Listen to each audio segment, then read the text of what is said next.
Hey, this is David Hayter. You may know me as the screenwriter of films like X-Men, X-Men 2, and Watchmen, but you probably know me best as the voice of Solid Snake from Metal Gear Solid. And you're listening to Hawaii's #1 podcast, the Kasanova Podcast.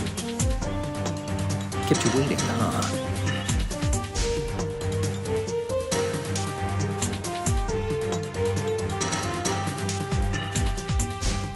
This wasn't written with your comfort in mind. Nah. Made my decision, wasn't tough to decide. Nah. Me and my boys, we get it done every time. Gotta earn it, you can't just jump in the line. You'll get rushed to the side.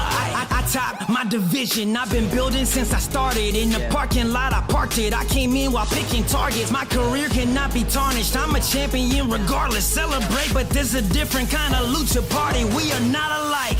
I don't want your advice, I don't want your opinions. It's not gonna be different from the ones I told to listen. I've been working on a bigger picture and y'all ain't impressing me. Hey, como se dice, shut your mouth, respect the legacy. Ain't no comparisons, y'all just embarrassments. All of my confidence is rooted in my heritage. Yo, and with Mendoza and Mr. Wow, we showing what this about. Phantom driving, your career is disavowed. What's happening, y'all? Hello, everyone. It's Mekel Kasanova, host of the Kasanova Podcast, #1 podcast in Hawaii. And today I've got a very, very special guest, the one, the only, Ainsley. What's up, man? What's happening, Mekel? How you doing, man? Good to be here. Doing good, doing good. You know, Christmas is right there. Yeah, we're just before. I think I got all my shopping done. I think so. Yeah, I honestly got home about an hour ago. I'm still running around, so yeah. So, man, how's everything going? How's gaming and work and everything like that? Yeah, not too bad, man. My career work is a little crazy. I'm in without going into too many specifics, I'm in like application development. So I work in speech recognition, working with generative AI now, and robotics and all that kind of stuff. So that's very busy, but other than that, it's good, man. Season gaming's done really well this year and had a great year with the crew. And yeah, man, now just trying to take a little bit of a break, over the next couple of weeks through the holidays before we get back into it in 2024. You know how it is. So yes. What's crazy is you probably feel the same way, but this has been an insane year for gaming ridiculous tech. Yeah, like it felt like from the minute January hit till now, like it has not let off the gas. Like I feel like every other week something has come out, and I'm trying to remember when the last time we had a year this stacked. Yeah, I don't think we have. Yeah, I know I talked about it with the crew over at SG, and it was like, have we seen a year like this? And we kind of went back through, and 2007 was looked at as an incredible year, and it was. And 2017, 18, there's some incredible gaming years out there. But if you look all up in terms of just releases, I think this year is it, man. It's been nuts, no doubt. Yep. Did you ever get to a point where you felt like, hey, I need a break? Yeah. Yeah. And in fact, like I did, so we do reviews and everything at the site, and the crew kind of pretty solid crew right now, which is amazing. And for your listeners, like we're an independent site, we're non-monetized, like we literally just do it because we love gaming. And despite that, we went through yesterday, actually, we were talking about this, we did 50 reviews this year. So we're averaging like one a week basically, of major titles and stuff. I think I did 10 myself, and that's trying to play all the other games that are releasing too. I have so many games that have come out that I haven't finished. I put like 10 hours into it, and then you jump to the next one and jump to the next one, and it's just like I've played all these games, but I haven't finished hardly any of them, and it's daunting, to be honest. Yeah, and people don't understand it. Like it really gets difficult, especially when you have like outside work and you have family, if you have kids. Yes. And like people are like, oh, well, you're gonna cover this, you're gonna cover that. Like, I'm doing my best. There's only so much time in a day. I mean, yeah. It's a lot. I know you've probably talked about this a lot too, but I talk with some of the guys on the regular about just like content creation, how it's evolved, how it's changed, and expectations of delivery, right? Because there's so many people doing it now, and it's just like for people who don't do it, the time and the effort and the things that go on behind the scenes that you may not be aware of, it's exhausting and time consuming, and it's a lot. It's a lot.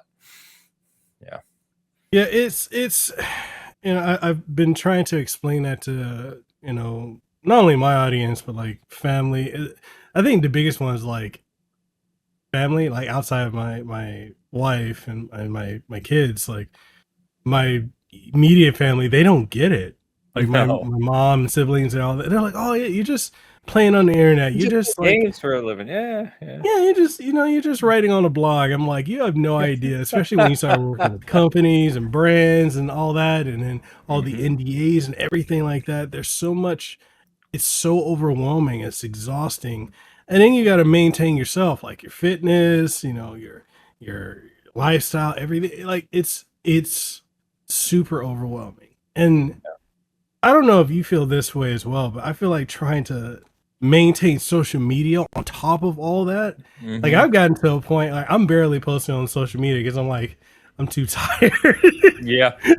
And I know I need to, but it's like I feel like the algorithm for Twitter or X and all these platforms, they keep changing. It's like, use hashtags, don't use hashtags.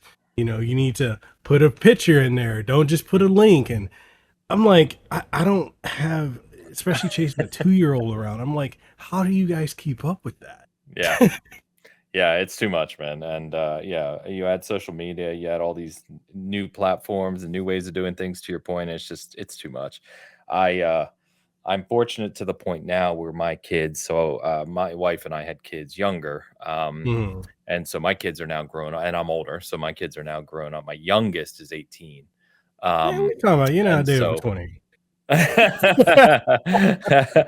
So I fortunately, the post work time in the evening is a little more open than it used to be. But even then, man, it's still tough. And then, adding kids, I'd say several of the guys who write for my site have younger kids and stuff. And it's just, how it is. It's nonstop. And trying to find time to do it all is very tough. Yeah, definitely. So let's hop in the DeLorean. Let's go back and let's start with you. Like your earliest memory of gaming, how you discovered your love and passion for it, and then let's go on that journey. The floor is yours. Don't leave anything out, even the boring parts. Don't leave anything out. Wow, we're gonna be here a long time. So I'm in my mid 40s. Started gaming in the beginning of the 80s when I was very little. So one of the earliest memories I have is playing the Atari 2600 with my brother. Now, my brother is 9 years older than me.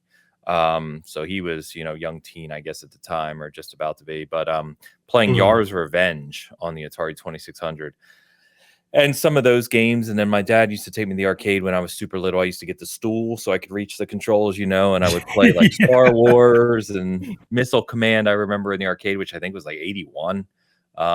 So I mean, you're going way back. But yeah, playing those games. And then I just remember always being fascinated by video games. Like as soon as I got my hands on a controller and I was controlling something on the screen, I loved it.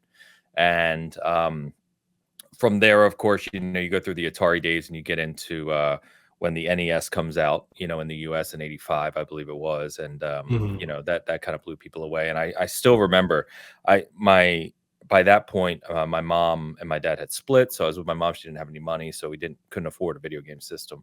But I went to my friends who just got the Nintendo with Super Mario. And I remember first seeing him playing that. And we stayed up all night playing it, just mesmerized, by that game, which I think it did to a bunch of children, back then.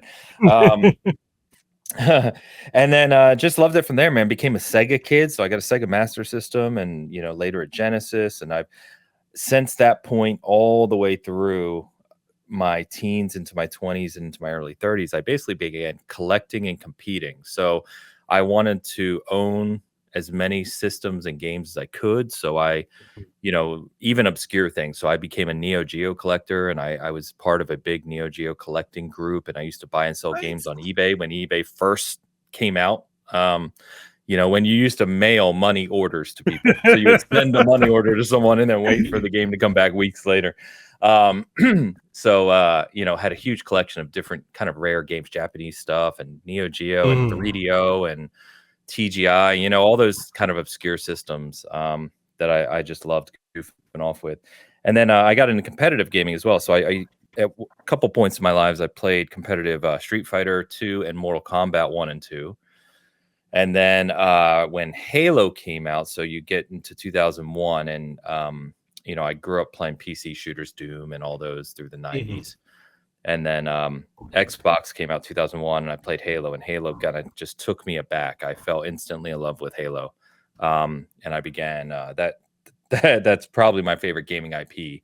I played competitive Halo 1 and 2 in tournaments, and still play online competitive today. Not, as seriously as I once did. I'm too old to be that good anymore, but still love it. And anyway, I kind of jumped around a bit. But yeah, I mean, essentially my entire life since 3-4 years old when I first got my hands on a controller, I've loved gaming, and I've spent outside of a few years, maybe in my early 20s, where the focus was cars and women, girls for the most part.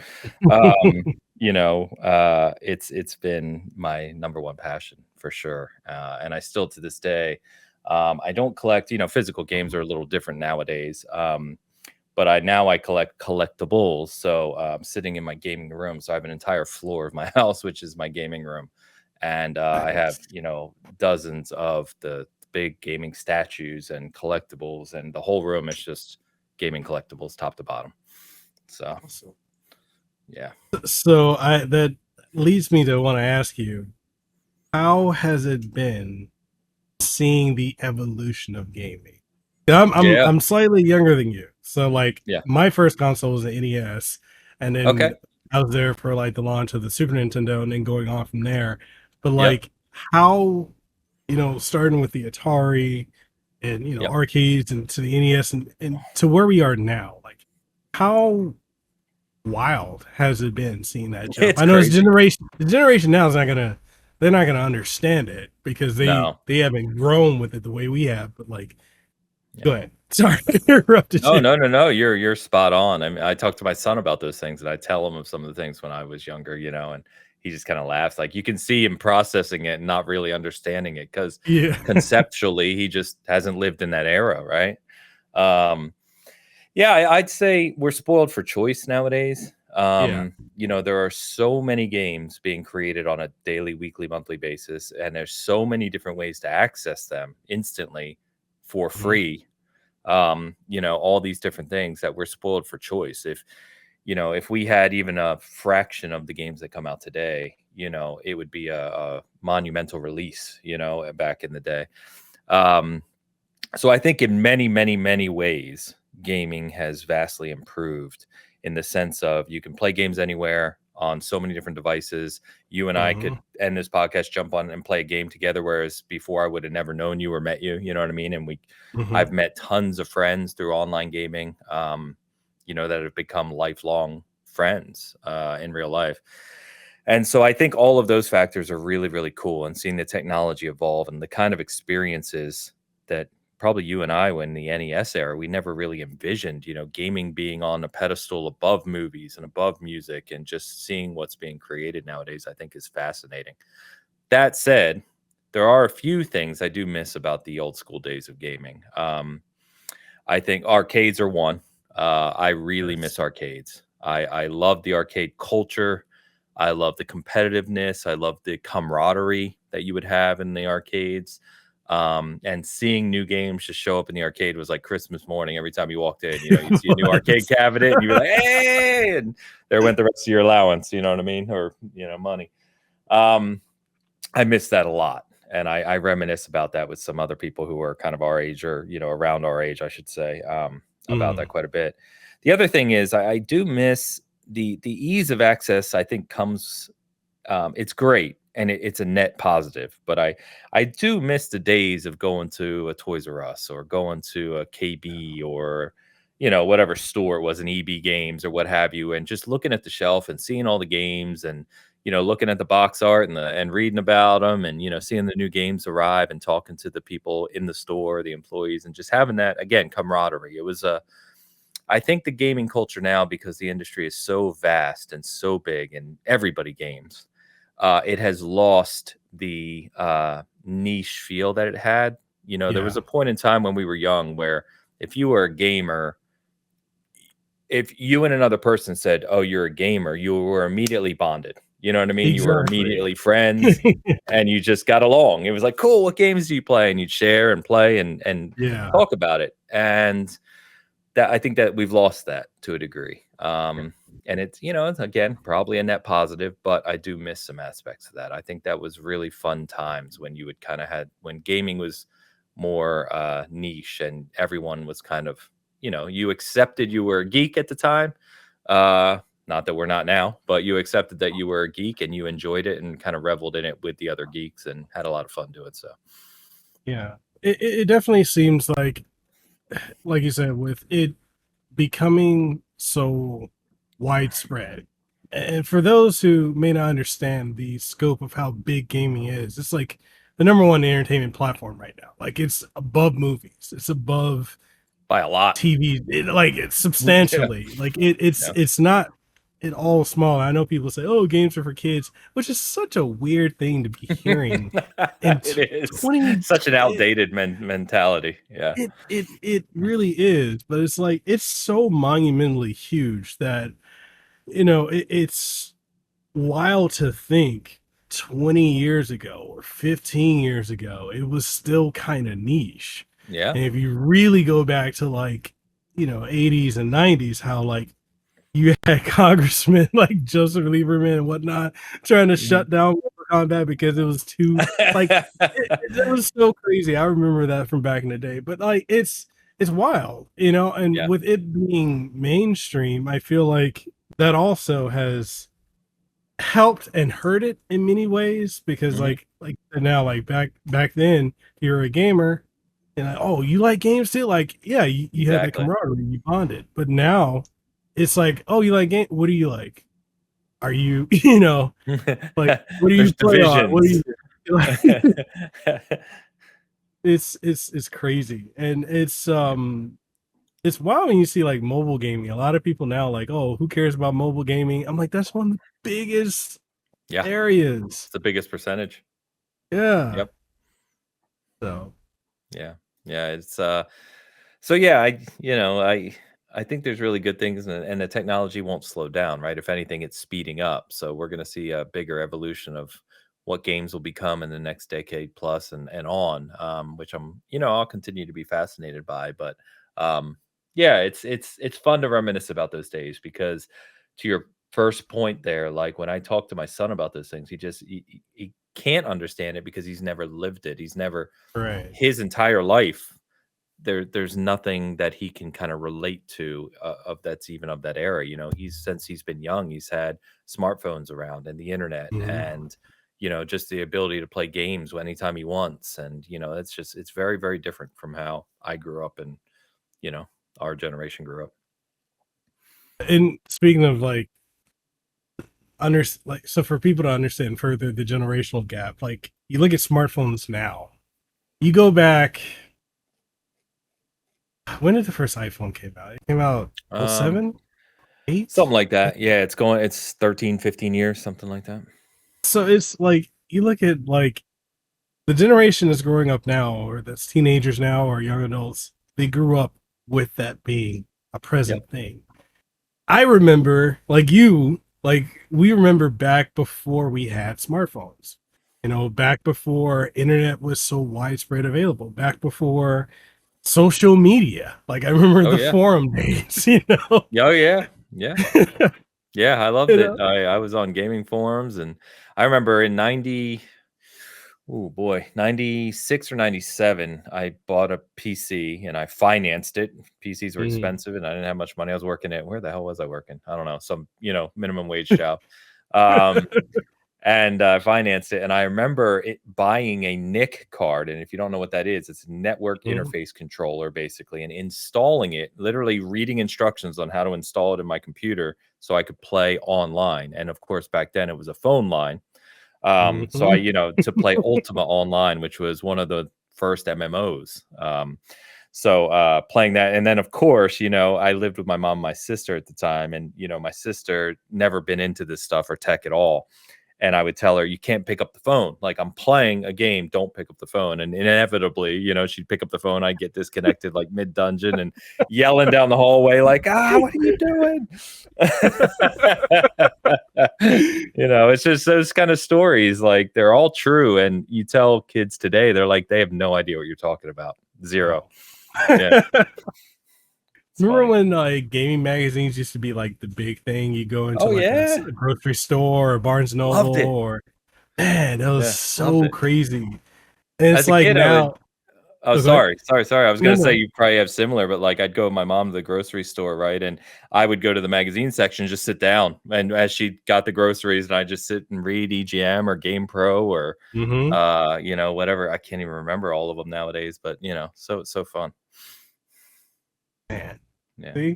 See that nostalgia, like, and it's so it's so rare for me. Like, okay, so most of the content creators I talk to are fairly. Many of them are a few, very few that I actually talk to frequently are around our age. A lot of them are super young, and like their biggest gaming experience is like, oh yeah, the Xbox 360, and I'm like, oh, okay. Yeah.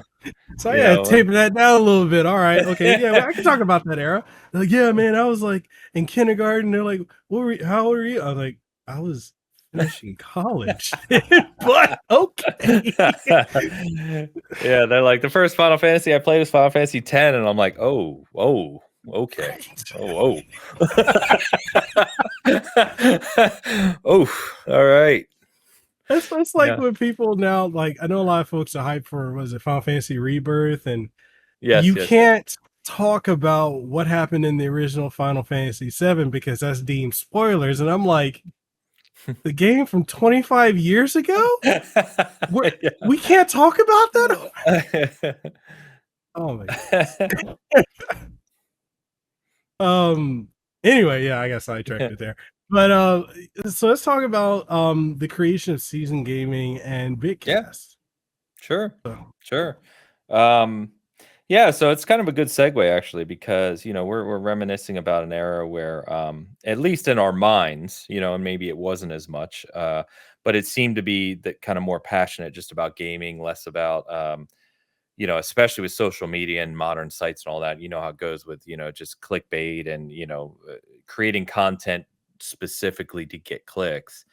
So we get to about let's see, right around the Xbox One and PS4 launch, so about 2012, 13. Yeah.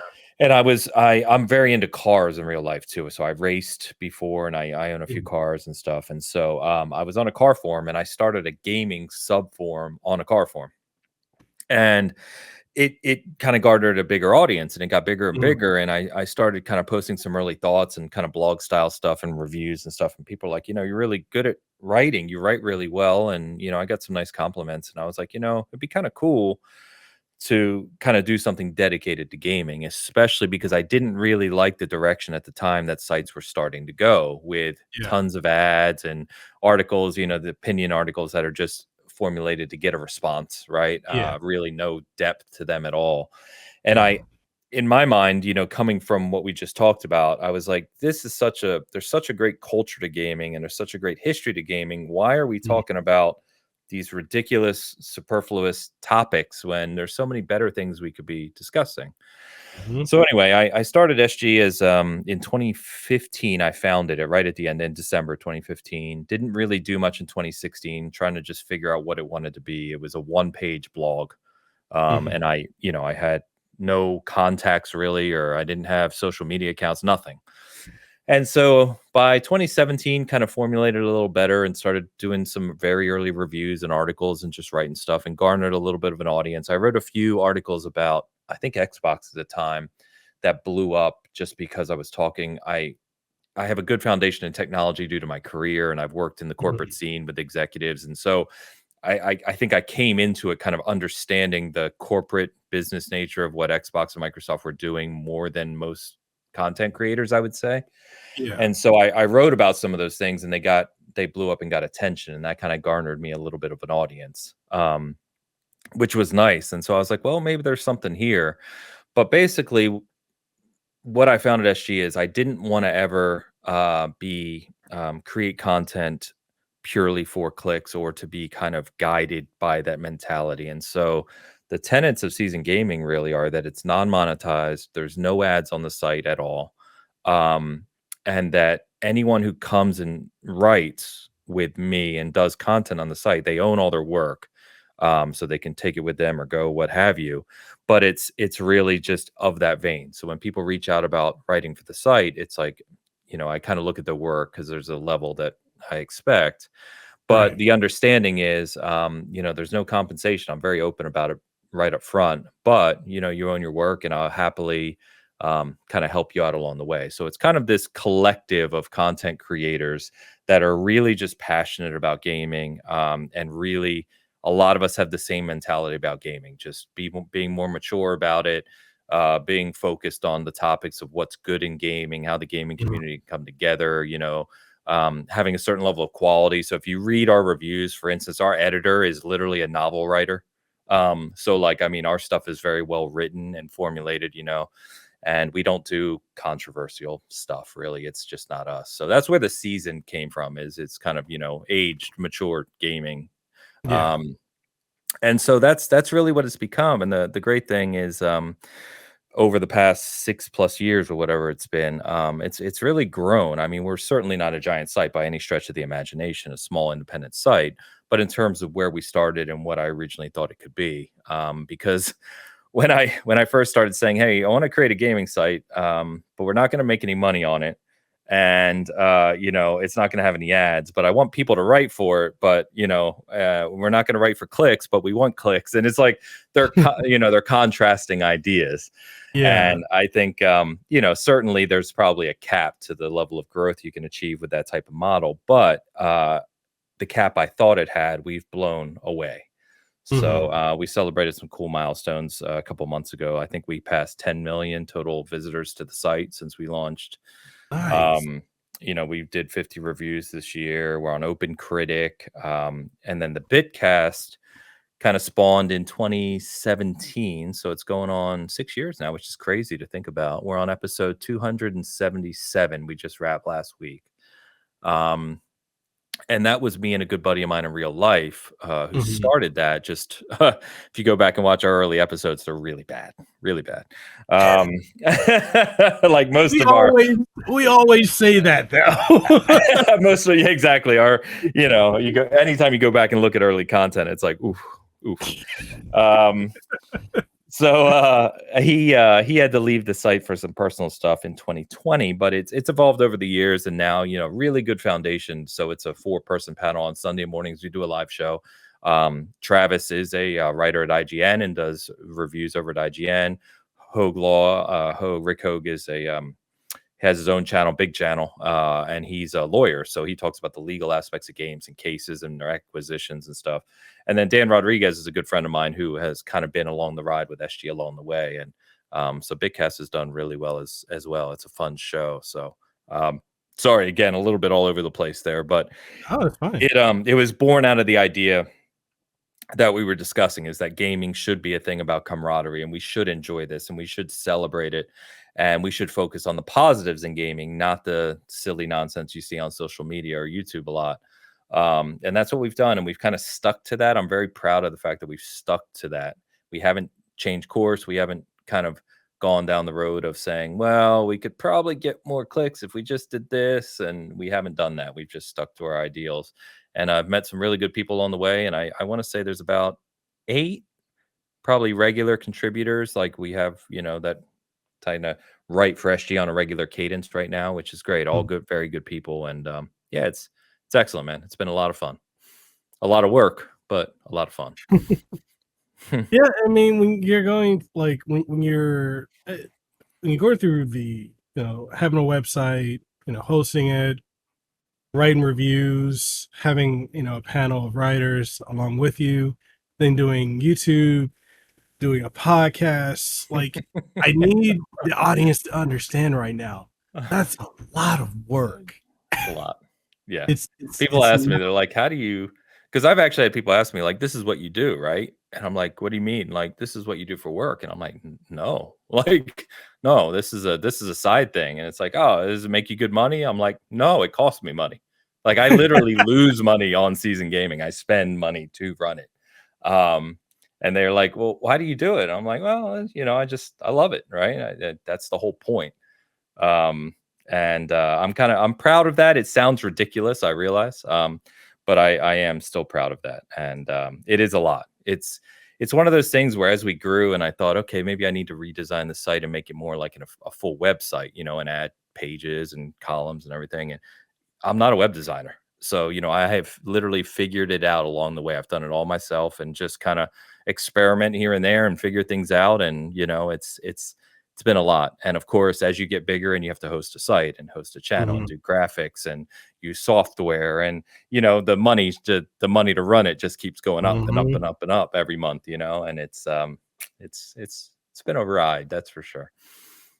Yeah. That's one of the things, like, a lot of people assume, like, doing journalism or content creating, there's a lot of money in it, and it's really not. Like, No. I used to do, for like over 14 years, I was doing IT, and I did setting up accounts, I did telephony, then the last thing I did, I was doing infosec. So like, doing that, I was making good money doing that, but I was also miserable because it's like, sure, when you're in IT, it's like everything is your fault. It's your problem. You need to fix it. That's not even in my field. No, you need to fix it right now. Yesterday. Yeah. So like, I'm fortunate to be able to do content creating full time, but like more so in the sense of the money, saved up from working IT, and then the little bit I get here, I don't really have to take care of a whole lot.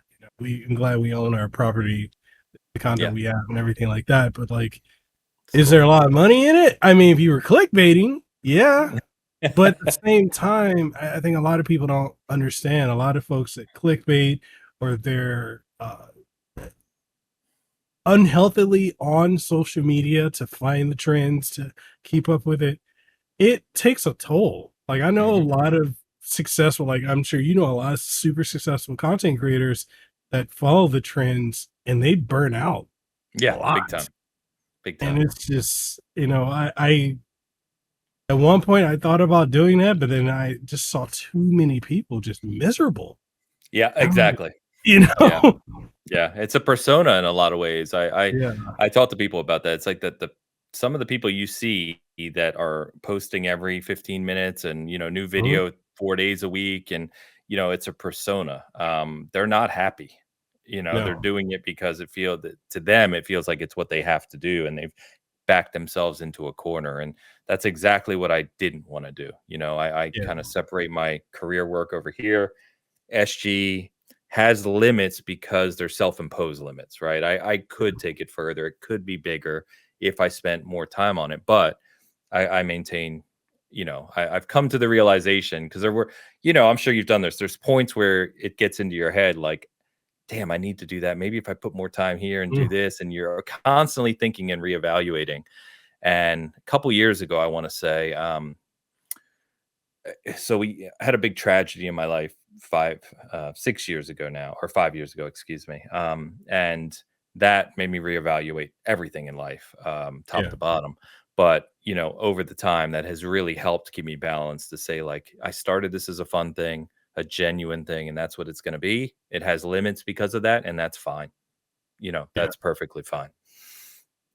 Yeah. And working with that too, like, it hasn't limited you in any way. I mean, you guys have covered so much on season gaming. Like, you've been able to do astronomical stuff that's very inspiring, in my opinion.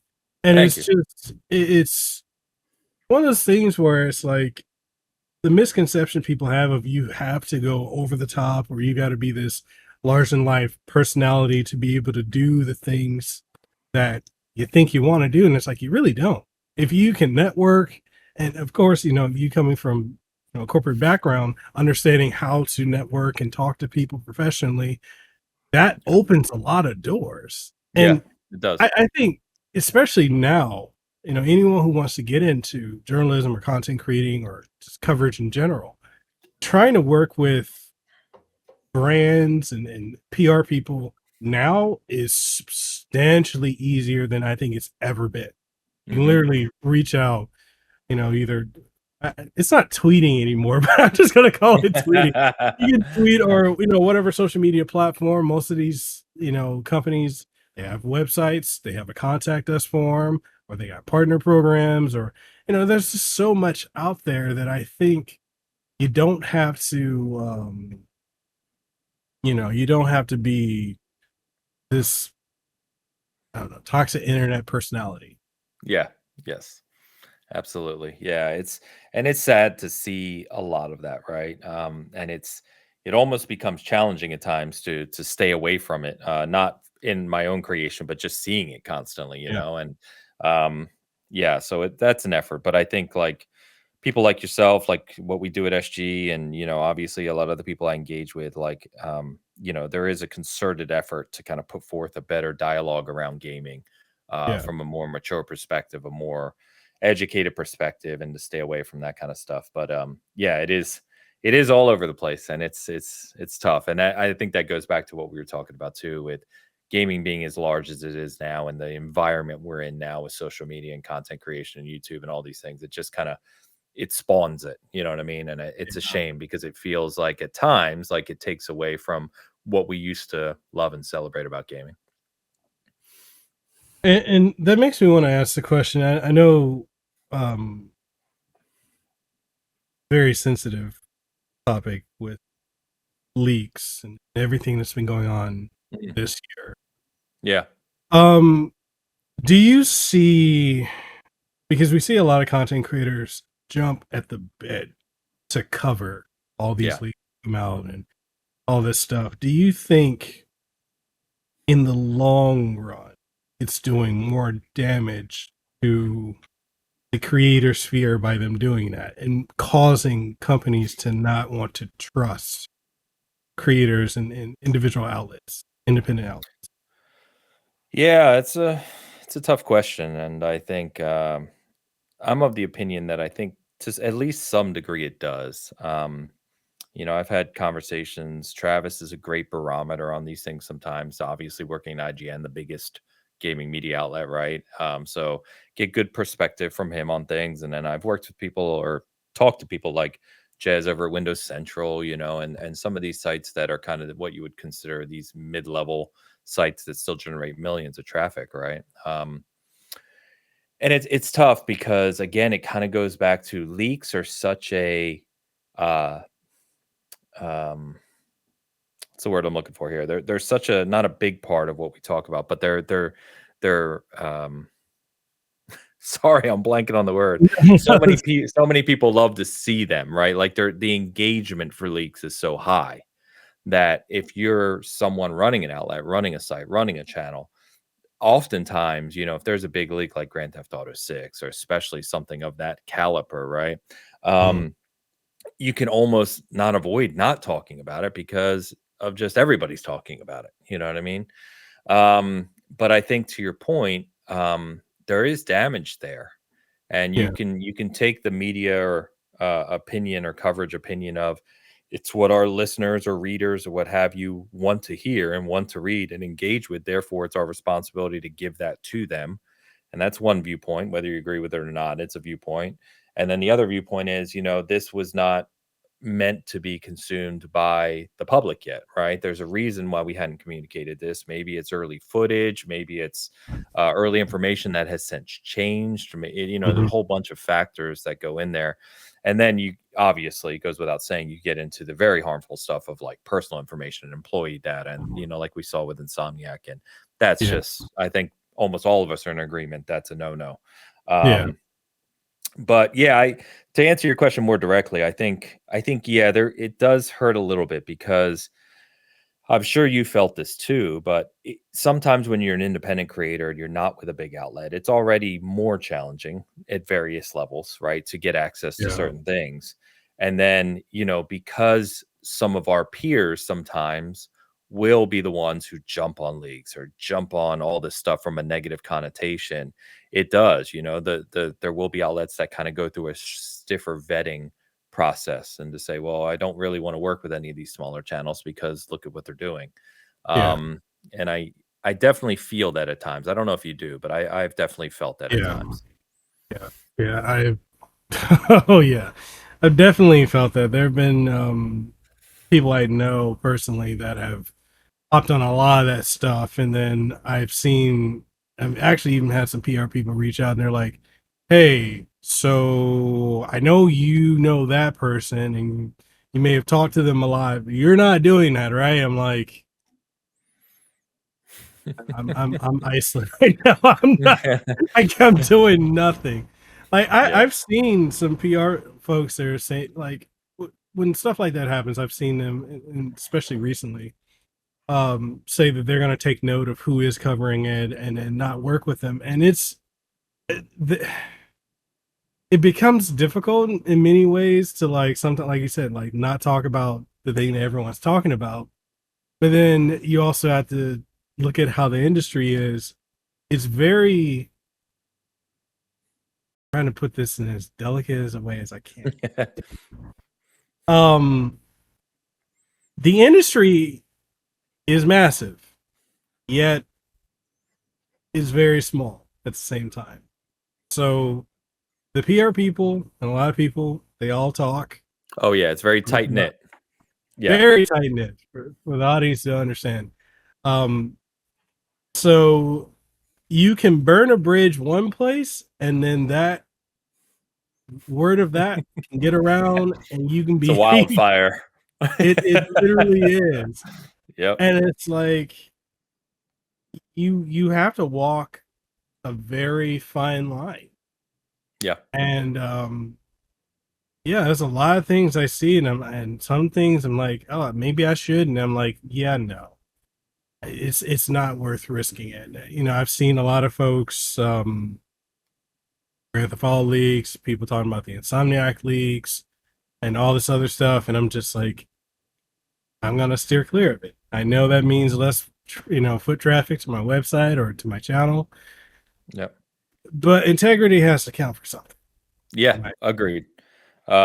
It's funny you say the word integrity. So our tagline at Season Gaming for a few years was gaming journalism with integrity.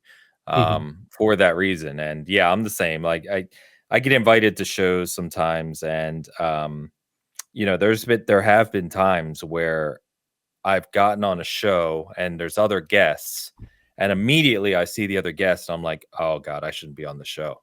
You know what I mean? And I feel bad, like, what do I do here? And so I'm at the point now where if it's a show with a panel, not a one-on-one like this, but a panel, I Yeah. usually ask who's going to be on.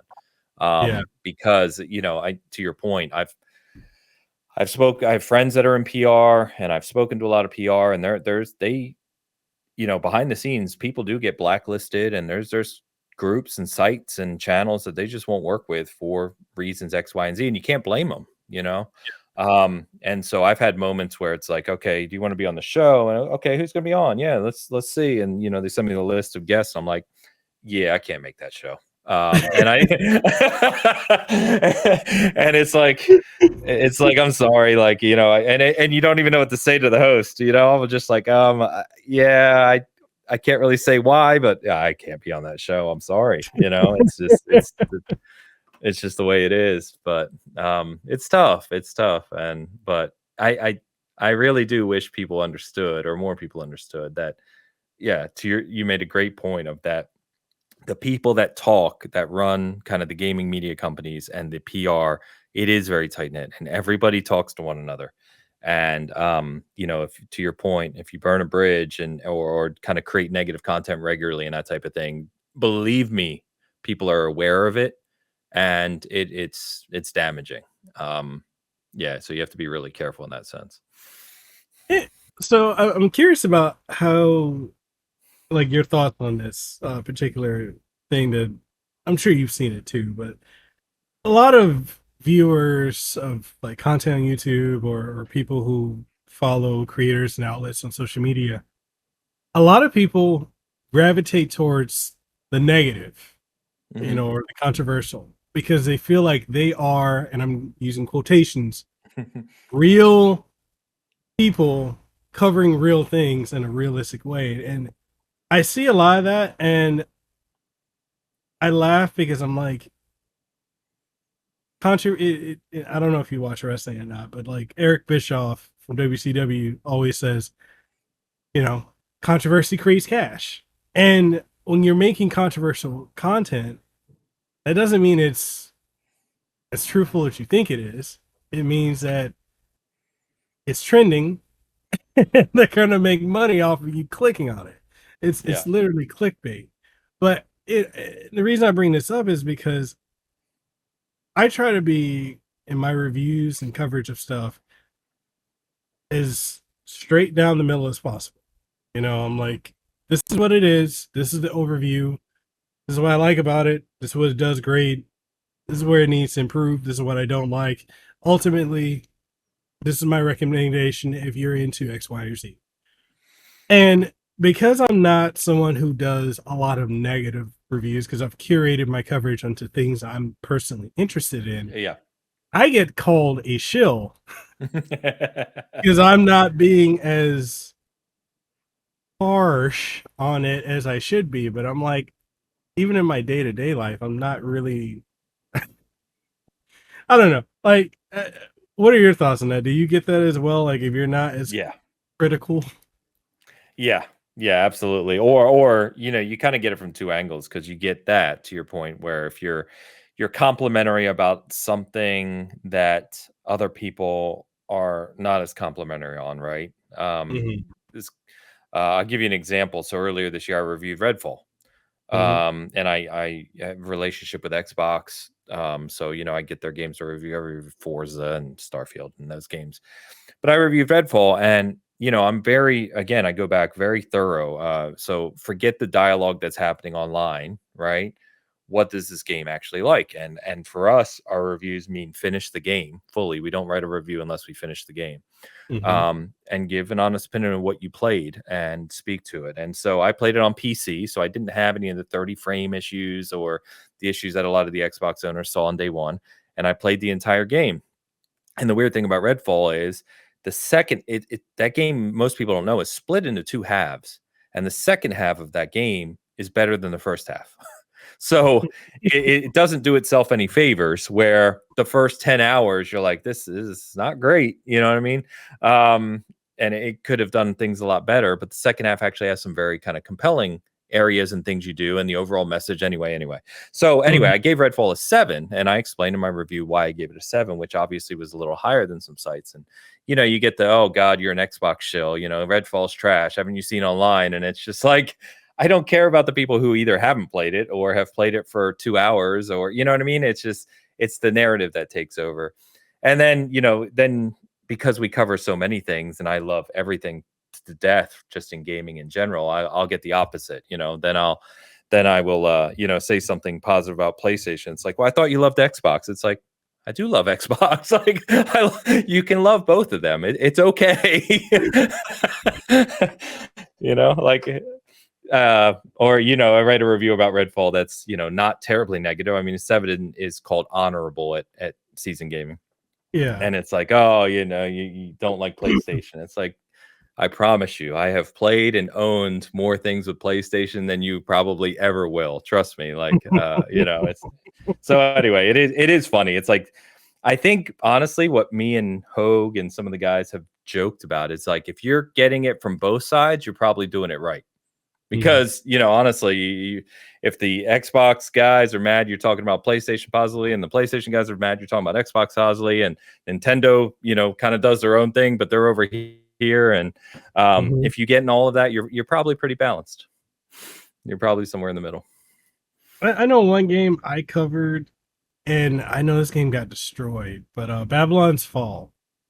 I enjoyed it, but I also looked at it differently than other reviewers, because when I played it, I was like, wait, those are MMO mechanics. Because I played a lot of Final Fantasy 14. Like that was, I'd say, the most recent MMO that I have really like sunk the most time into. In fact, like my youngest daughter is named after one of the main characters from the expansion. Nice. You know, because like my wife and I were both like super obsessed with that game. But I a lot of Final Fantasy 14 mechanics were in Babylon's Fall. And like when I was explaining that in my review, I constantly got people saying, "Oh, you're a shill."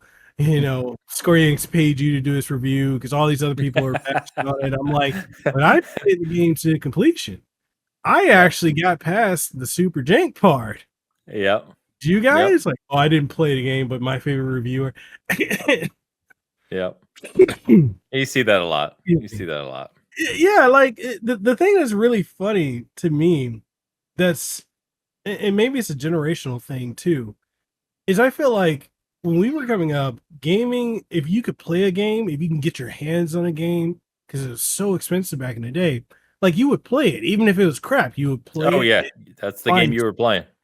Exactly. But now it's like you have people that I like to say partake in voyeurism in a way, because like they'd rather someone either play it for them and form their opinion so that they can form their opinion off of someone else's opinion, or just, you know, oh, general consensus said this is trash, so I'm not going to play it. It's weird how less likely a lot of people are to just pick up a game and play it than before. And it's like there's so many things out. You've got Game Pass. I know a lot of people say that's not good for the industry. It's actually great because now you can get an Xbox and, you know, play whatever you want that they have on it. Enjoy that. I mean, there are other streaming services out there. PlayStation's catching up with that with their PlayStation. But it's like, there's so many ways to consume, and people are, for the most part, not willing to try something outside of something they know, or a YouTuber or someone that they follow. They need them to validate, and it's weird. It is weird. I don't know if I'm making sense, but no, yeah, you 100% are. It ties back to like when we were talking about the negatives of the modern day industry, right? We're like I said earlier, we're spoiled for choice. I think it's because back then it was so rare to get a new game, to your point, for most people anyway, I would say, right? And games came out so less frequently that when a new game came out, you played it. You know, I vividly remember I loved Alex Kidd, the original Miracle World on Sega Master System. Man.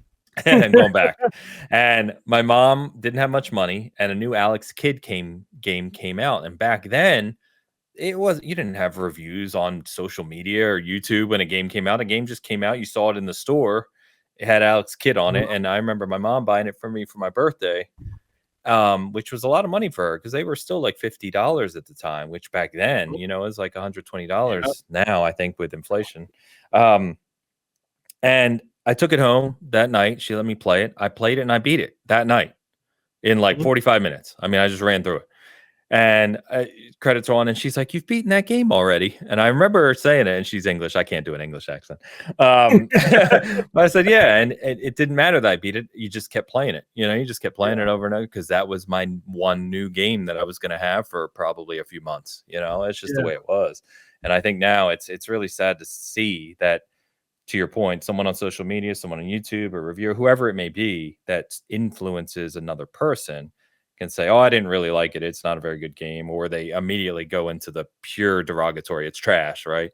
And they'll never touch it. And it's just like that could be your favorite game, and you don't even realize it. You know, give games a chance. There's so many games today, and the ones that are truly like ones or twos that are like broken, terrible games, you probably haven't heard about them anyway.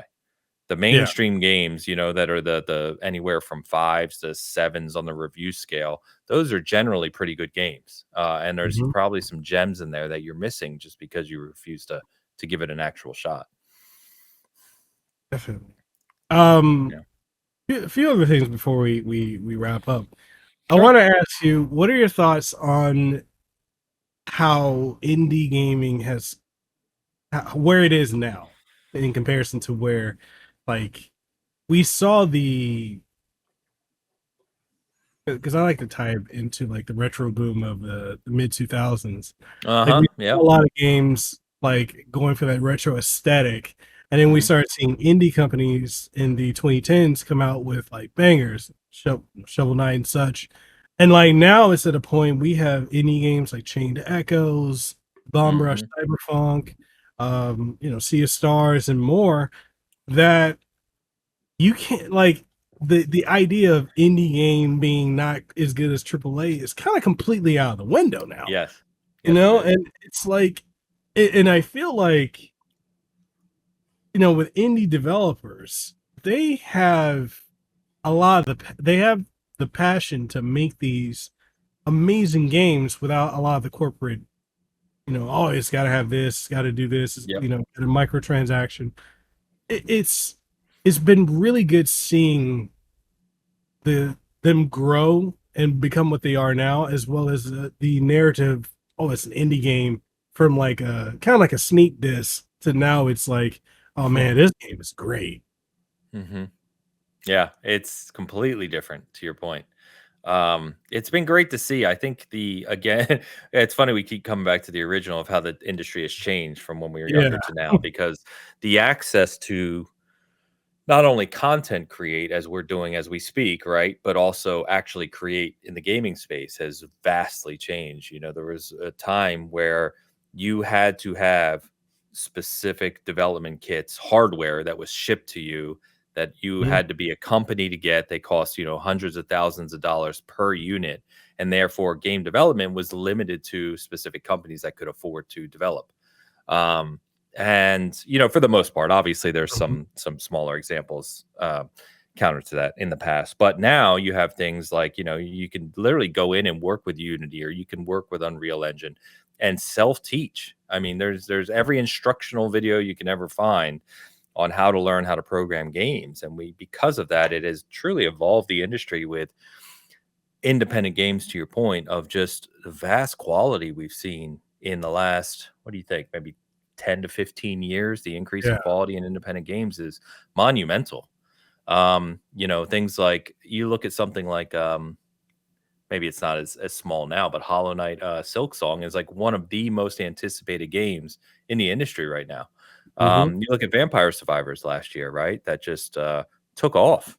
One developer of just this single playing 2D game, and it became one of the most popular games of the year, winning awards and millions of copies. And I love it, man. I think it's amazing. And I think what I like to see out of independent games is, to your point, which I agree with, is they are not bound by certain restrictions that some of the AAA studios are, whether it be their parent companies or funding or whatever it may be. So you see creativity in a lot of areas that you don't see necessarily in some of the AAA space. And I think that having that capability for us as consumers to just see all these games and be able to consume them, as we said, anytime on almost any platform, it's just wild. It's absolutely wild, because no matter what genre you like, no matter what mechanics you like or art style, any type of game you like, there's probably dozens of games you could go buy right now and play immediately that are in that vein. And I don't think we ever envisioned that when we were younger. No. And adding to that, what are your thoughts on AAA companies remastering, remaking, and re-releasing their titles? Yeah. Like, do you feel that it's due to a lack of creativity, or they just need a quick turnaround? More of the latter, probably. I mean, yeah, the fact of the matter is companies make money. They are influenced by what makes money. And generally speaking, I think what we've seen proven through the last, however, again, maybe 15, 20 years, is that remasters can make money pretty quickly with much smaller groups than you need for a new AAA IP, right?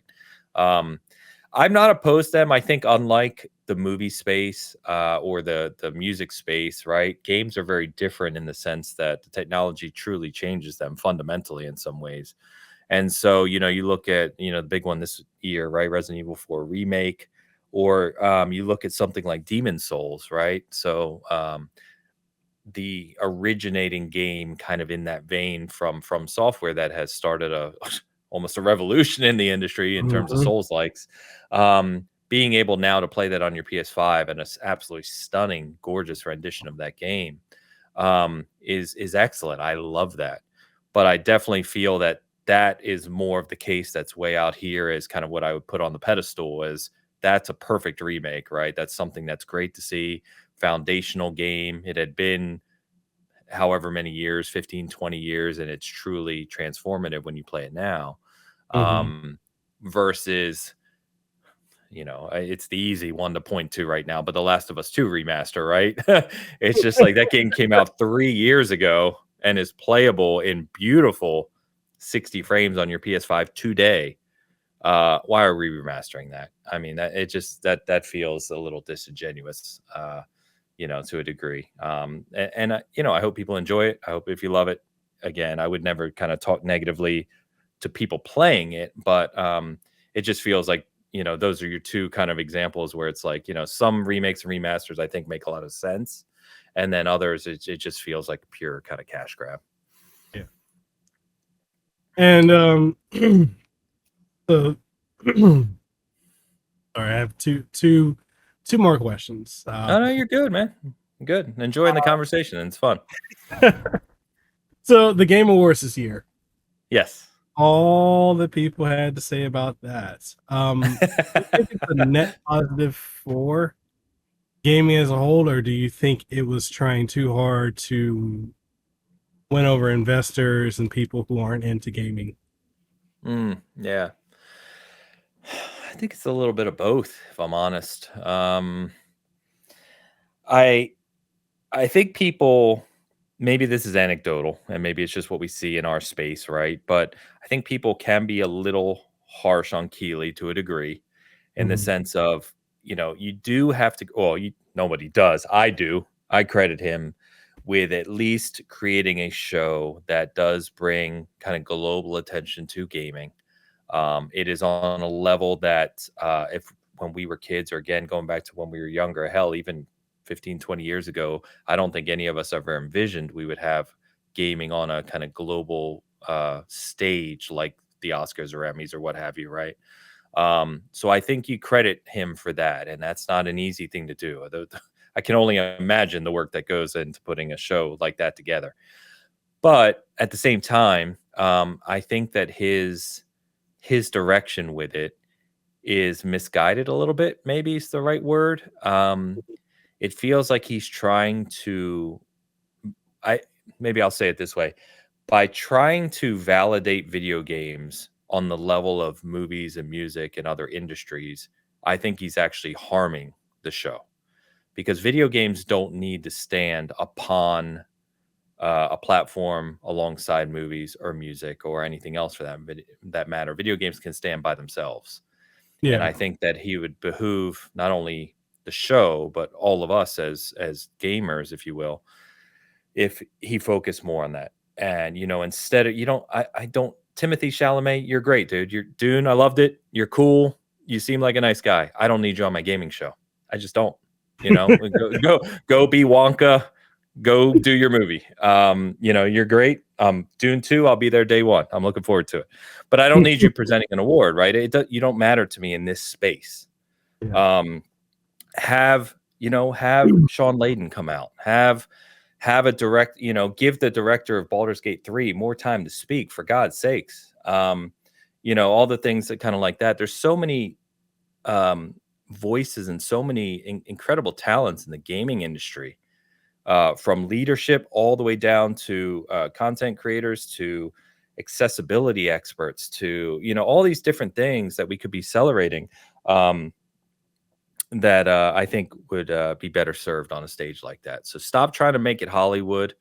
You can still make it a big show, right? It can still get tens and millions of viewers, but celebrate gaming at its core more. And I think it has done a poor job of that the past couple of years. Yeah. That's what I would say. I fully agree about that. Do you think that losing E3 and pretty much having Game Awards and Summer Games Fest be I mean, they're not the only game in town when it comes to platforms, but like, Yeah. they're the biggest outside of what's the other one? Trying to think of the. You have PAX. You have. Yeah, I got a bone to pick with them because every time I apply for it, they're like, yeah, you know, I always get denied for it. I'm like, I've been to E3 multiple times. Like, yeah, that's weird. yeah, every time I apply, they're like, nah, you're not coming. Anyway, but like, you know, as far as like losing E3, because E3, and I know a lot of people say, well, E3 wasn't anything special. It's funny because I'd say the 90s and 2000s and 2010s, that was the big event. That was the big thing. And I've always said this to people who have not gone to it. Like people like, oh, I watched E3 on YouTube, or, you know, my favorite YouTuber recapped it. That doesn't take away from the experience of being there. Yep. But I feel like E3 not being a thing anymore, or maybe temporarily, I don't know. We'll see. Basically, Keeley doesn't have anyone to tell him or really like showcase that an alternative would be better. Yeah. I think we need something like an E3 to come back, or something on that level to, you know, give him some competition. I completely agree with you. Yeah, I completely agree. Summer Game Fest, in my opinion, is a mess, because all Summer Game Fest really is, right? You have its dedicated show, which isn't really that great of a show, and then it kind of pulls in all these other events from independent publishers and developers and Twitch and, you know, all these different things, and it's disjointed, and it's just kind of a mess. Yeah. And the great thing about E3 was that it pulled everyone together. It was it go I feel like we keep going back to what I said at the start, but going back to the kind of gaming camaraderie, right? It was the 5 days or so. It was that week, that weekend, where the gaming industry and kind of everyone who covered it, the media organizations, the people who worked in it, the developers and content creators at the time would all just come together. And it was like, this week it's gaming time, and this is what we're doing. And the showcases were born out of that, right? And obviously, I think we all fondly remember some of the most, biggest spectacles in gaming were those showcases over the years. But even beyond that, and people say, well, they can just, Xbox or PlayStation or whoever, Nintendo can just do their directly on YouTube, and they still get tens of millions of views, and it's fine. It's the same thing. And it's like, it's the same thing in terms of maybe viewership. It's not the same thing overall. And I get why they do it. It saves them money. It's much easier. I get it, right? I always get the business side of it, but there's absolutely something to be said for all of those different talents and people and cultures and everything going back to just gaming coming together in a location for 3 to 5 days. And what was born out of that was more relationships, development talent, things that would go into amazing content creation, just partnerships. There's a lot of kind of unspoken things that would occur, and we have lost that. And I really hope that someone, somewhere, whoever it is, figures out a way for that to come back in some form better than it is now. Because the whole wait for whenever PlayStation wants to do a state of play, as we sit here twiddling our thumbs forever, and then it shows up on a random Tuesday in October. It's not the same. It's just not. And so, yeah, I completely agree with you. I do miss it. I went in 18 and 19, had an absolutely fantastic time. In fact, in 18, we couldn't get media for SG, and in 19, we did. And that was a big reason for us to celebrate. We got recognized as media for E3, and we just had a fantastic time. And I was really looking forward to 2020. We had huge plans for it, and then COVID hit, obviously. And it was canceled. And since then, of course, it's been a shame to see what's happened to it. But no, I agree with you. I'm hopeful that somewhere along the way, there's a happy medium between old E3, which was a trade show originally, right, which we don't really need today, versus all of these just random broadcasts that happen at sporadic times. I'm hoping there's a happy medium where we can say, hey, we still need the gaming community to just come together for a few days, and you know, that should be at X time somewhere. Yeah. That'd be cool. Yeah, I have to say, I definitely want that to happen again, because these Nintendo Directs at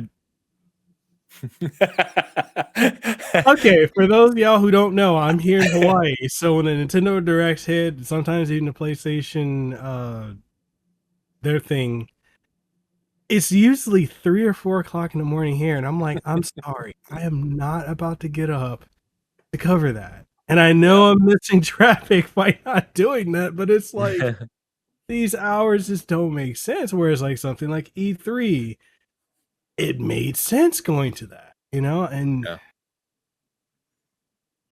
it's definitely interesting seeing how the void left by E3 has not been filled.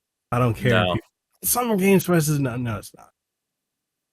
Yeah, it's not even close. No, I would say that Gamescom is probably the closest we have in terms of a general show where everyone comes together. And Gamescom is massive. I mean, hundreds of thousands of people go to it, but I don't think the industry itself treats it, you know, like E3 was, right? So you don't get the same type of coverage or announcements or that type of thing. You get some, but not to the same level. And so, yeah, I don't know. I don't know what the future is there, but I'm with you. I have fingers crossed that something kind of rises from the ashes. All right, so I actually do have a couple more questions. I'm enjoying the conversation. I'm like, I gotta ask you this. So, Sure. with how stacked this year has been, yeah, what have been some of your favorite games or your game of the year? Wow. Yeah, it's funny. My favorite game of 2023 is still Diablo 4. I am a hardcore Diablo player, have been since 1 in the 90s, and I was super excited about Diablo 4. I've reviewed it, so I got early access to it. And I think in the first month between my review and continuing to play, I put like 300 hours in the first month. I mean, just ridiculous. I was up every night playing it. So I think that's still my favorite game. I think it's tremendous, and it will only get better, right? It'll just continue to evolve. That said, I have not, going back to what we said earlier, I haven't finished a bunch of games that came out this year that I know friends and peers and stuff have as their game of the year. So I've played about 20 to 25 hours of Baldur's Gate 3, which is like nothing from what I hear of that game, right? So I want to play more of that, really enjoying it. I've got about 10 to 12 hours into Alan Wake 2. So I'm not even like halfway through that because I play games very slowly. So I want to play that. I really enjoy it. I'm sure there's some others I'm going to forget. I am a big car racing guy, like I said, so I reviewed Forza Motorsport. I enjoyed that. It's got some shortcomings, I think, that, you know, I'm hoping they work on over time, and they are. But I still really put a lot of time into that too. And then I still live a lot in the competitive shooter space, so I play a ton of Halo. On top of that, I play Apex Legends, I play PUBG, I play Warzone, and now I'm playing The Finals, which is one of my favorite releases of the year too. So I play a lot of games that get content updates, just live service games. So they take a lot of my time. I don't want to know how much time I have in Halo this year, but it's a lot. It's a lot. So, you know, in terms of new games, I would say Diablo 4 is probably still the tops. But in the shooter space, The Finals, if you're not aware of what this game is, I was in the alpha for it. They debuted it last year, I think, at the Game Awards, funny enough. Yeah. And it's a competitive shooter with destruction. It's from ex-Battlefield devs. And they've really focused on the destruction aspect, but it takes place, it's got kind of a funny sense of humor. It takes place as you're on a game show in the future. And I loved it in the alpha and beta. I did a video on it. And then at this year's Game Awards, they surprise dropped it. You know, they surprise launched it. And I was ecstatic over that. So I've been playing that a ton over the past 2 weeks. All right. How about yourself? What's your game of the year right now?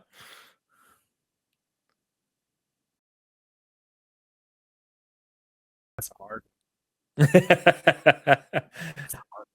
It is hard. I mean, there's endless options almost. So I love Exoprimal. Okay, Like, nice. that's been one of my favorite games. Like I played from the original closed beta or Yeah, closed alpha, then the betas, and then got the game, reviewed it, got to do Capcom's Twitch to stream the new that's updates and awesome. such. I love that game. It's so funny that a lot of people are mad because it's not Dino Crisis, and I'm like, they never marketed it as Dino No, not Crisis. even nothing like Dino Crisis. So I would, yeah. So Exoprimal for me is up there. Hogwarts Legacy, I know there's all the controversy around that, and Oh, I loved Hogwarts. Fantastic game. it really was like, and I'm not even a Harry Potter fan. Like my wife Me and I were neither. playing it and just loved it. Yeah. And it's crazy because I asked her a lot of questions because she's a massive Harry Potter fan. I'm like, yeah, I don't Okay. understand this, but this is really cool. I thought that game was really cool. It was. I love that. Of course, Dead Space remake, Resident Evil 4 remake, Final Fantasy 16. As much as I did not enjoy going to LA for that, and I can say with certainty I did upset Square Enix because like I was like, yeah, I felt I didn't have a great time there. I didn't get to play the game. Dude, I spent over Wait, what? Yeah, okay, bro. All these other creators that went to that event were flown there from all over the world. I literally, like last minute got invited, had to get my own place, my own ticket, spent over $1,000 to go there, didn't get to play it. That's wild. How do they Yeah. have a game event where you don't play the game? They're like, oh, well, you have to have this thing. I'm like, I'm an invited guest. I don't get to play it. I never got to play it. So because I complained, I filed a complaint to them. They gave me a review copy of the game. And since I filed my complaint, bro, they've not worked with me since. I'm like, okay, whatever. But Final Fantasy 16, I enjoyed. That's that a lot. crazy. I'm sad to hear that, man. That's disappointing. Yeah, if for those listening who may not be aware, if you get invited as a creator to an event for a game or a publisher or something like that, there's an absolute 100% expectation that you're going to play that game or play their games at the event, especially if you're footing your own bill. That is absolutely crazy because otherwise, why would a creator go? Because the whole point of going is so that you can create coverage for your audience from that event. So if you don't get to play the game, what are you even covering? That's crazy, man. I'm sorry to hear that. I don't think I've ever heard a story like that before. It was so wild. I'm like, really? And then when I was talking to the PR people there, I was like, hey, can I play the game? Oh, you need to go talk to this person. Go talk to that person. Go talk to that person. Oh, go talk to him. But they just sent me to you. And like I think that was the first time I've ever seen.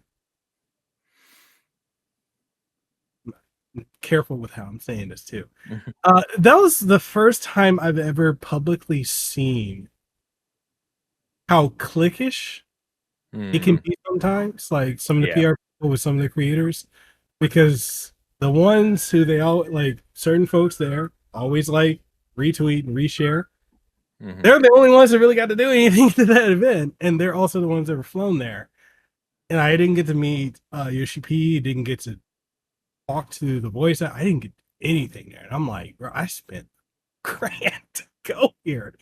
That's crazy. It was, yeah, that was one of the worst events. And it sucks that they don't, like, I get denied for anything now from that.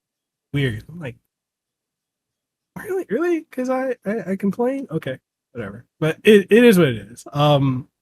Yeah, Final Fantasy 16, I enjoyed that. Story really got me. And that, honestly, yeah, I would say my game of the year is probably going to be Hogwarts Legacy, just because it was so immersive. And Awesome. so doesn't like, not that I don't like Harry Potter. I never got to get into it as a kid because my mom was like, "Oh, that's witchcraft." She's super. Yeah. Like, I've got friends like that. Yeah. Anything with like Magic or Demons or anything back then. I didn't get. Well, I would still like watch her play this stuff when she wasn't around, but like she was weird about that. But yeah, that was my game of the year, and it sucks it didn't get any Game Awards nomination. But I was like, He basically got ignored all award season, and yeah, I don't know if you saw, I posted about that, and I said, yeah, look, I get the issues, right, with the IP and the owner of the IP. I get it, but it's kind of a shame that several hundred developers who created this awesome game aren't getting any recognition at all, you know. And Jesus, did that blow up? yeah. I thought I was making a pretty clear, definitive statement where, and people who follow me know, like, I mean, obviously, like, you know, certainly not supportive of anything, you know, she has said or anything. It's ridiculous, right? I think that should be clear. If you follow me, you know the type of person I am. But man, that blew up to like millions and millions and millions of views, and people unfollowing me and saying I hate, you know, people. And I'm like, good God, all I said was these developers deserve some recognition for making a great game. I mean, that's it. The developers themselves have come out against, Yeah, you know, I don't even can't even think of her damn name. But you know what J.K. I'm saying. Rowling, Yeah, J.K. Rowling, like, you know, that her commentary and stuff is hateful, and you know, all those things. And developers themselves have said that. It's like you the developers of the game are not her. You know what I mean? Like, yes, she created the IP, but I mean, come on, the IP itself is well beyond her at this point in time. yeah. I think it's a shame when we kind of get, some people, I guess, get laser focused on that kind of stuff. It was unfortunate too because I feel like there was a time where, like, when that came out, it was you really took a risk covering it. Because you remember there was the I reviewed it. Yeah. How much hate did you get for it? I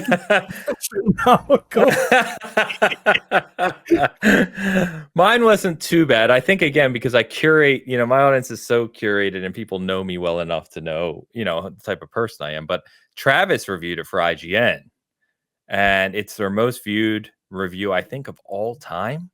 It's something like 400 million views. yeah. It's like something absurd for IGN, right? And yeah, he got a lot of negative messages about just reviewing the game. And it's, you know, if you know Travis, he's like, for God's sakes, he lives in San Francisco. Like, he's the like most progressive guy you would know. And it's just like, yeah, you know, I guess it just comes to the territory. It's disappointing, but yeah. It's a shame, because it really is a magical game. I never got into Harry Potter. I think I was a little old for it. It kind of came just after I was, you know, I was already in my 20s. But the way they recreated kind of Hogwarts as a castle and an environment, and kind of just the mysticism and magic of it was incredibly well done. Yeah. So the absolute last question that I have is what are your thoughts on the current console war? In comparison to when we grew up. Yeah. It's very strange. I think I've been talking about this again, going back to kind of how I gained an audience here, is talking about tech and understanding where cloud architecture is going, and, you know, all these things that go into modern gaming. Is kind of where I work in my career. So I have a good understanding of it all.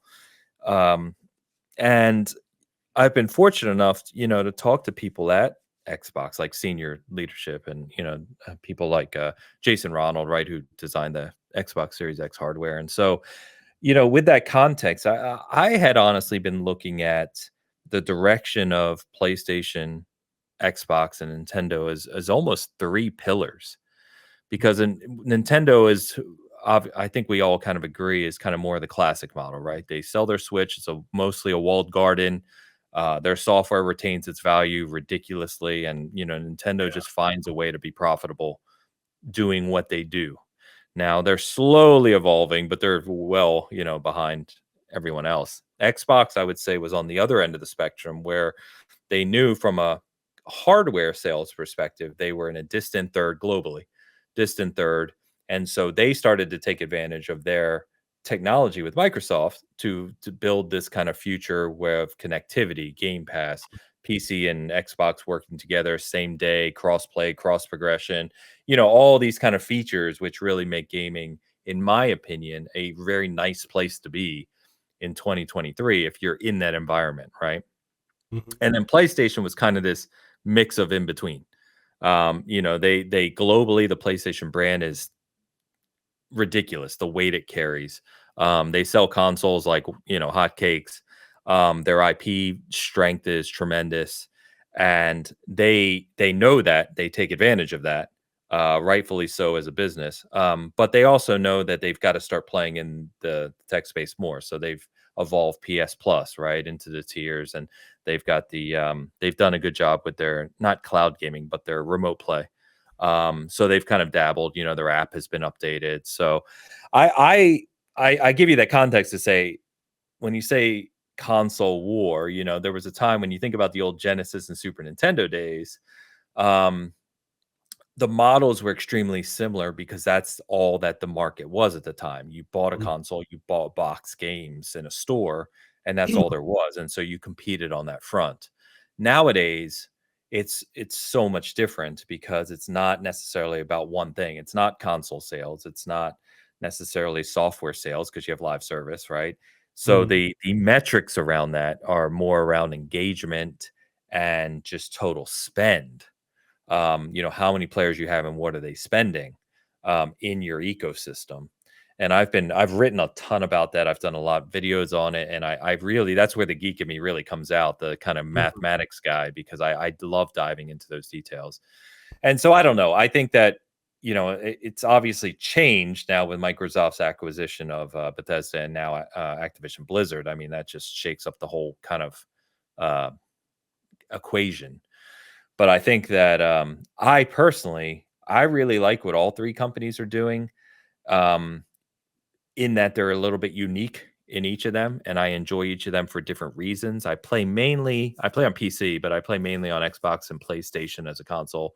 Nintendo, not as much nowadays.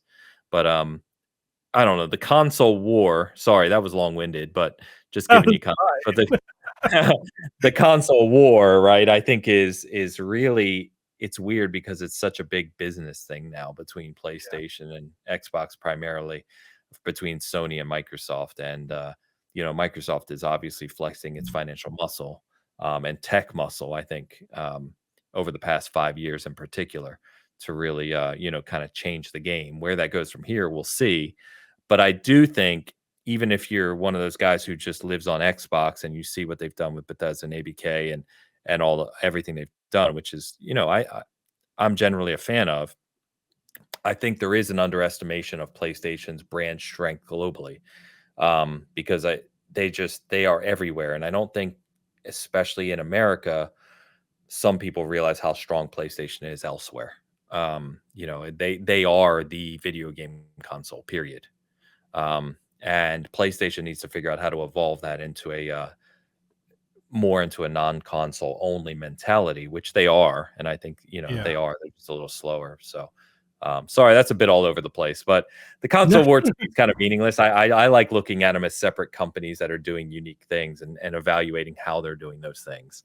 I'll always support them both, or if there's, 3 or 4, whoever, I'll always support them all. It's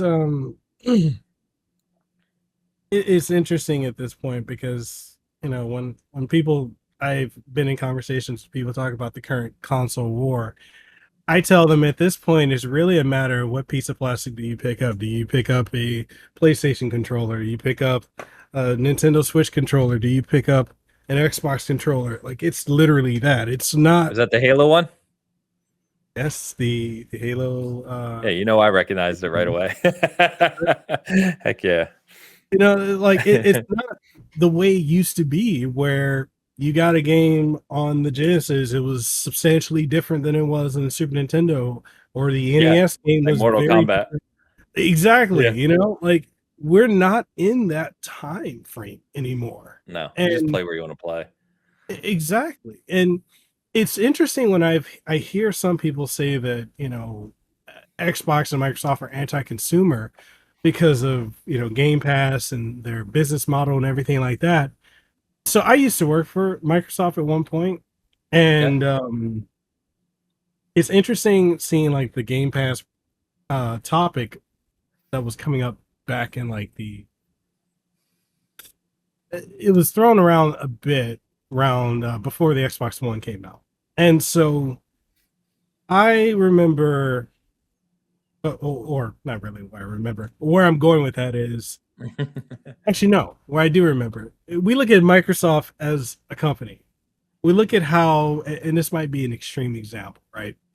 But remember how Office used to be fundamentally different on Mac than it was for the young folks there.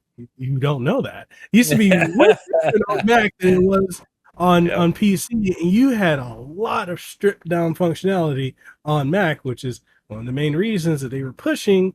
There was Pages and Keynote and all the other stuff.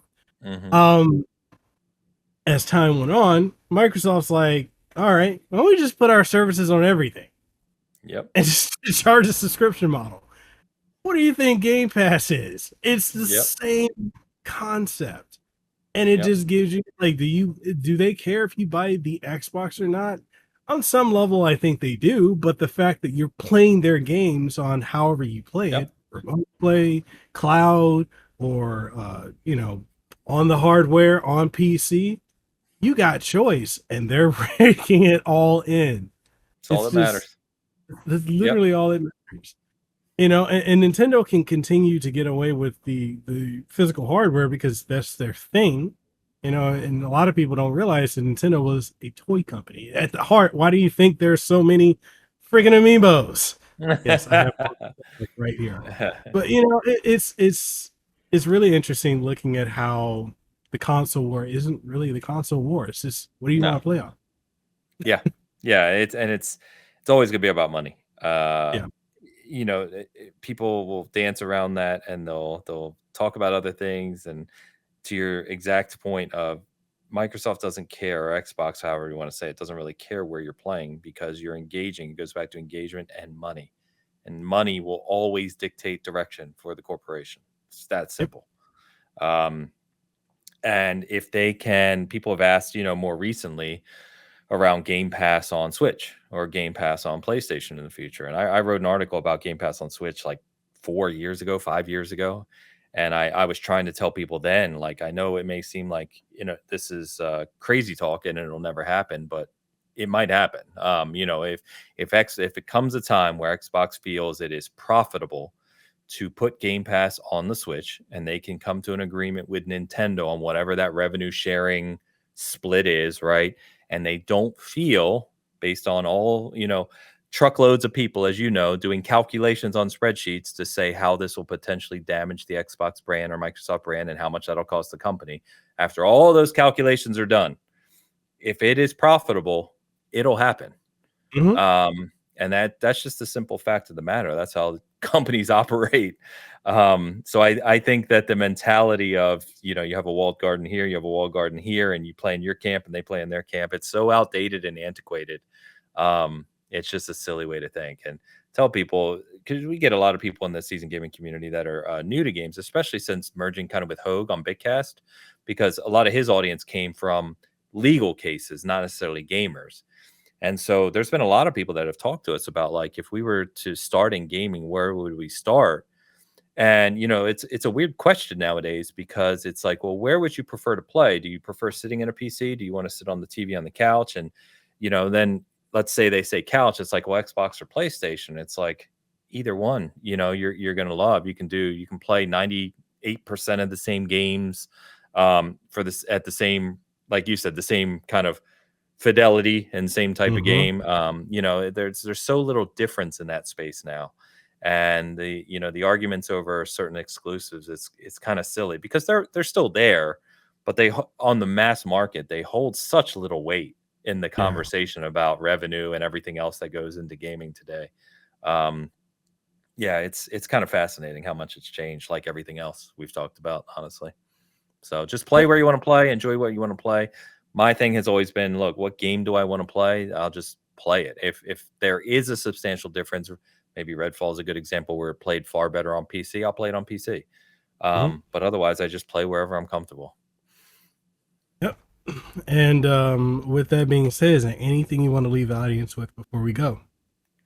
No, not really. I think first I'll say thank you. Fun conversation. I like that we went longer. As you can tell, I love talking about games, or I hope you can tell. I love talking about games. I love talking about their history. And when I get in the room with someone like yourself who shares a lot of the same history and timeline with games, we could talk forever, I'm sure, about things. So I'll have you. We don't do guests a lot on BitCast nowadays, just because we're a set 4. But we have talked about kind of getting back to that. I think our audience likes when we have a guest or someone new that comes in. So I'll have you on for sure.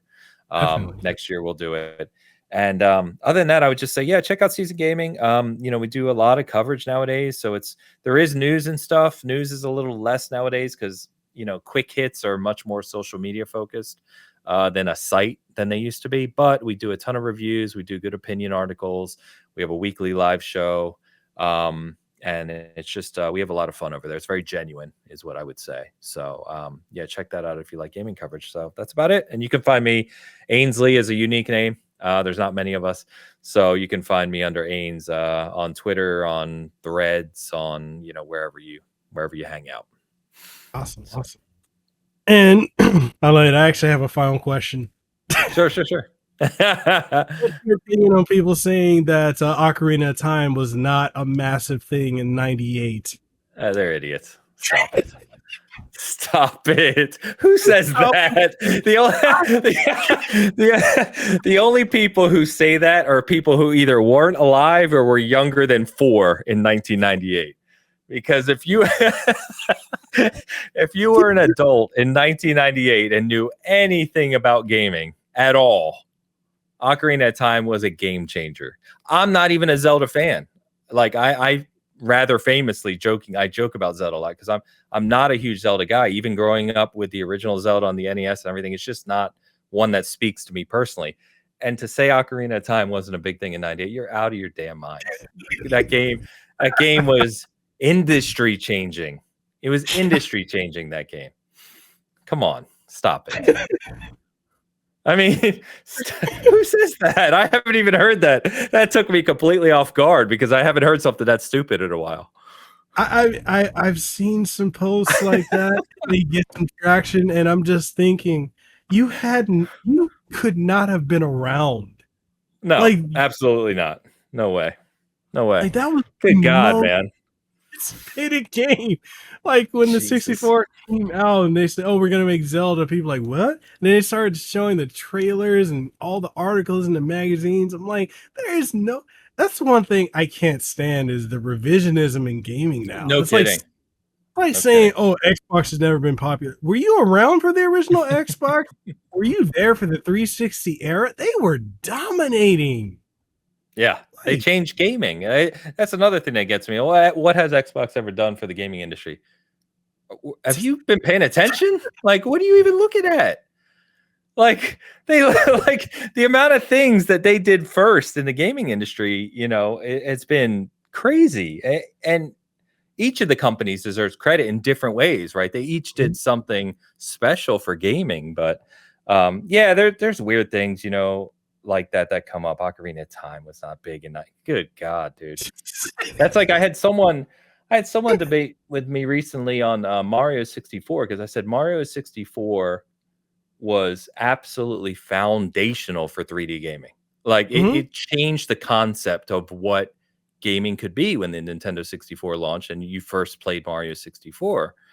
And I forget who was challenging me that. I'm like, I'm not even going to talk to you about this. This isn't worth a conversation. Because it's just a fact, I mean, between Mario 64 and Ocarina of Time, Nintendo, those two games alone kind of changed the concept of what 3D games could be. And, PlayStation gets a lot of credit, rightfully so, for early 3D gaming and kind of changing the perspective of things. And, but to say Mario 64, Ocarina of Time weren't absolutely revolutionary is a joke. Absolutely, they were. Yeah, I mean, there's no debate about that. I don't know. I don't know. You got me going on a rant now. It's just, oh God. And that's man. to your point. I think that's one of the other things too. It's like one of the most annoying habits I see in modern discourse or lack of discourse is if someone doesn't like something, they try to downplay it or poke holes in it, downplay its significance, that type of thing. And it's like you can do both. Like I said, I'm not a huge Zelda fan. I absolutely recognize Zelda as one of the most iconic franchises in gaming, and it has literally dictated the shape of certain genres of games for 40 years. Like that's just a fact. There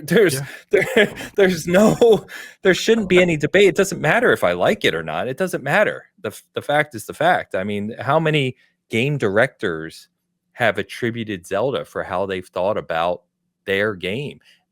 I'm a From Software, Souls fanatic. I love Souls games. Elden Ring, I'm playing it again right now. It's probably, if not my favorite game of all time, it's top 3 up there with Witcher 3 and maybe a couple others. But even Miyazaki, right, From CEO and the designer of the From games, even him attributed Zelda and Breath of the Wild and some of those things to some of their design concepts. It's just Zelda has influenced games for decades. It's crazy to try and downplay Zelda. Sorry, that was a much longer answer than you wanted, but there you go.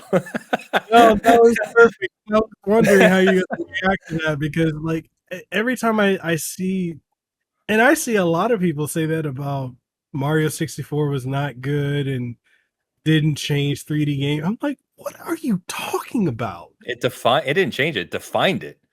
You know what I mean? It literally created it for the most part. I mean, there were concepts of 3D gaming games hadn't really dabbled with or even attempted to do until Mario 64. Yeah, it's revolutionary. I'm like, do you want Bubsy 3D to be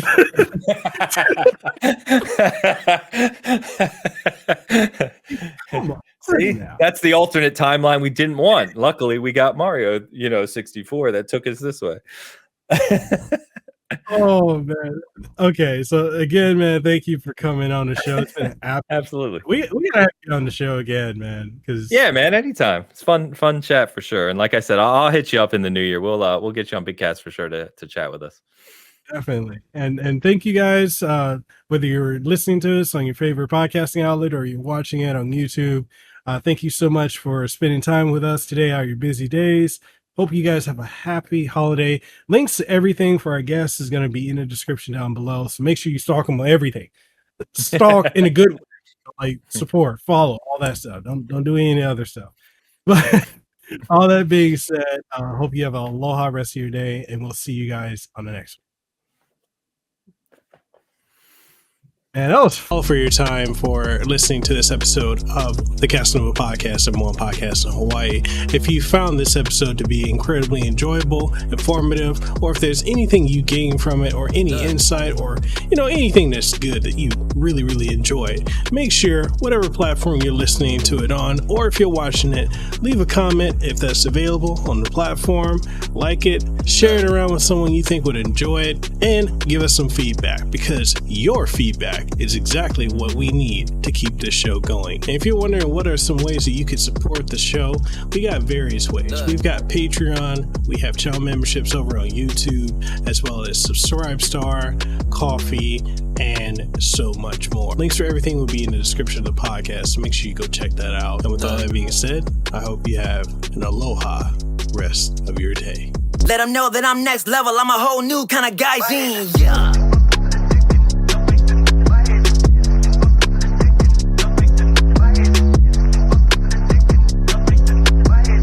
Yes, at the top spot, in case you forgot.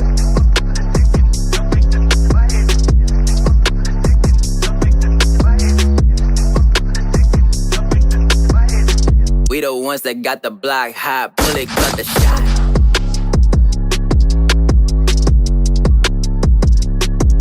Yeah.